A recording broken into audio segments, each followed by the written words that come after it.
सिलसिला आलिया गफ़ारिया के बुज़ुर्गों की इजाज़त से सिलसिले में सज्जादा नशीन अब्दुल्ला अली गफ़ारी की तरफ से 4 अहबाब की खिलाफत का ऐलान कर रहा है।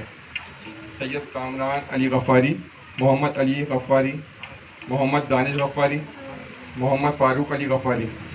अल्लाह पाक इनको बरकत अता फ़रमाए। आमीन सुम्मा आमीन। बिस्मिल्लाहिर्रहमानिर्रहीम। अल्हम्दुलिल्लाहि रब्बिल आलमीन।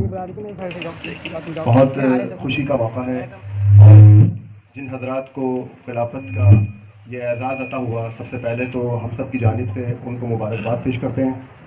और सिलसिला गफ़ारिया आलिया में आप लोगों का इंतखाब हुआ। यकीनन ये इंतखाब बुज़ुर्गों की फैज़ान नज़र से होता है और उन्हीं की इजाज़त से ये सब काम होते हैं, क्योंकि जो मनसब बुज़ुर्ग अता फरमाते हैं, हम भी अगर किसी को कोई काम दें तो यकीनन उस काम में उसकी अहलियत को मद्देनज़र रखते हुए उसको उस काम का हमें वो जिम्मेदारी सौंपते हैं। तो यकीनन ये इंतहाई अहम जिम्मेदारी है।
Shanu